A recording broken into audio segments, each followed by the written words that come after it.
బీసీల గురించి మాట్లాడే నైతిక హక్కు బీఆర్ఎస్కు లేదని టీపీసీసీ ప్రెసిడెంట్ మహేష్ కుమార్ గౌడ్ తెలిపారు.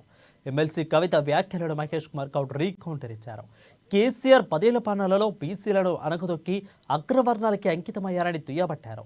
బీఆర్ఎస్ నేతల మాటలను ప్రజలు నమ్మరని అన్నారు.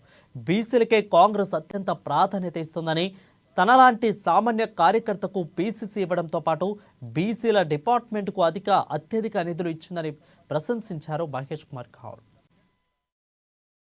గౌరవ ఎమ్మెల్సీ కల్వకుంట్ల కవిత గారు చేస్తున్న బీసీ ధర్నా మీద ప్రజలకి ఒక అవగాహన కలగాలి. 10 ఏళ్లు బీసీ జాతిని అనగదొక్కినటువంటి బీఆర్ఎస్ పార్టీ, బీఆర్ఎస్ నాయకులు వారికి ఇవాళ బీసీల గురించి ధర్నా చేసే హక్కు లేదు. రిజర్వేషన్ని 23% కుదించింది బీఆర్ఎస్ పార్టీ, అవునా కాదా?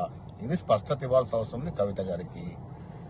బీసీకి సంబంధించిన ఆర్గనైజేషన్స్, డిపార్ట్మెంట్ అన్నిటి కూడా నిధులు కోతపెట్టి నానా ఇబ్బందులు గురి చేసింది బీఆర్ఎస్ ప్రభుత్వమా కాదా? ఇది స్పష్టత ఇవ్వాల్సిన అవసరం ఉన్నది. ఇలా కాంగ్రెస్ పార్టీ బీసీలకు 42% రిజర్వేషన్ ఇస్తామని కామారెడ్డి డిక్లరేషన్ లో స్వయంగా నేనే ప్రతిపాదించిన.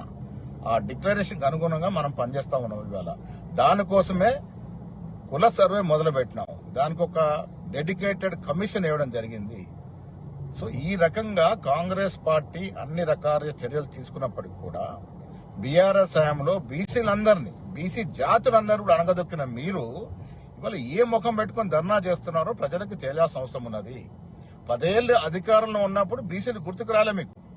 10 ఏళ్ళ అధికారంలో ఉన్నప్పుడు మీరు అగ్రవర్ణాలకి అంకితమైనటువంటి మీరు, మీ కార్యక్రమాలు ఇవాళ మీకు బీసీల గురించి మాట్లాడే అర్హత ఎక్కడిది అని అడుగుతా ఉన్నాను.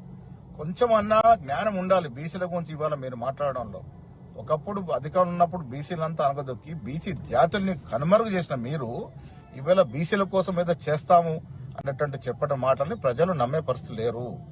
ఇవాళ ప్రజలు ఇవన్నీ చేశారు కాబట్టి మిమ్మల్ని అధికారం దూరంగా పెట్టినారు. కాంగ్రెస్ పార్టీ అధికారం తీసుకొచ్చిన వెంటనే కేబినెట్ లో కానీ బీసీలకు సంబంధించిన పలు కార్యక్రమాలు కానీ, నాలాంటి ఒక సామాన్య కార్యకర్తను పీసీ అధ్యక్షుడు చేయడం కానీ, దాంతోపాటు బీసీ సంబంధించిన డిపార్ట్మెంట్లన్నిటి కూడా అత్యధిక నిధులకు ఇచ్చి బలో